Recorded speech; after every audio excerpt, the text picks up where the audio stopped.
And joining us now is House Republican Conference Chairwoman Lisa McClain. She mentioned Thomas Massie. He's a congressman from Kentucky. He voted no. Here's what he said. Here's the deal.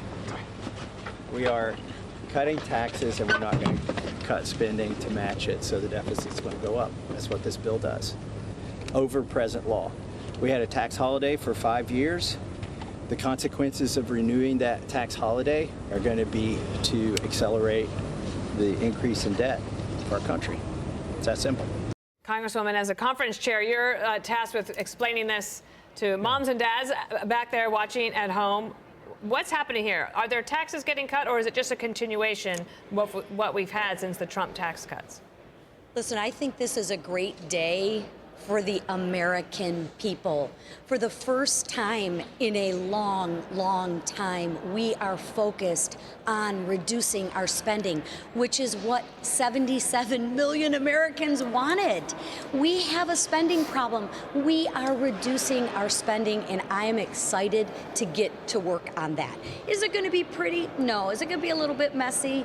Yeah, it is. But that's the beauty of our democracy, is we can have these debates to get to a better place that works for the majority of the American people. And I'm excited to get to work, and that's what we're starting to do right today. Yeah, but back to Dana's question about the tax. Is it a tax cut? Who's getting a tax cut? Because it seems as if it's just a continuation under which Americans have been living under for several years. Well, if you look at what we're doing right now was the resolution that just put the framework. I think you're going to find a little bit of everything. We've sent the instructions out to the committees, and the committees will begin to focus on reducing spending to find waste, fraud, and abuse. So I don't want to get ahead of my skis on exactly what is going to be reduced, or the savings that we're going to find, or the cuts that we're going to make. I want to let the committees do their work, and I have the utmost confidence that they will do that work. Medicaid is going to be a big issue. So call for 3 here is from Politico, saying that Dems prepare to blast Republicans over Medicaid. A proven messaging strategy. Democratic House leaders are urging lawmakers to localize the effects of Medicaid cuts. And here is Hakeem Jeffries slamming the resolution. The House Republican budget resolution will set in motion the largest Medicaid cut in American history. It's outrageous. Children will be devastated, families devastated, people with disabilities devastated, older Americans devastated, hospitals devastated, nursing homes devastated. No doubt you've anticipated these kind of attacks. How do you respond? Yeah, you can say I'm a 6'2" blonde supermodel, but that doesn't make it true.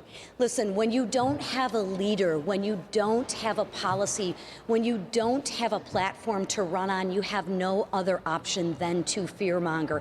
And that's exactly what the Democrats are doing. I find it very interesting that in the budget resolution, Medicaid was not mentioned one time. We have no intention on hurting the people who need it most. But if you're receiving Medicaid payments as an illegal alien, if there is waste, fraud, and abuse, we are going to look at those. And we need to do those, and we need to find those savings because we need to help the people who need it most with the people who are stealing from Medicaid. I don't understand the fear-mongering, but when you don't have a platform and you don't have a leader, you got to do something. Can you put a dollar amount on that? I can't, and that's why I want to be able to send it to the committees. But listen, the president has spoken. We've spoken. We have no intention to gut Medicaid.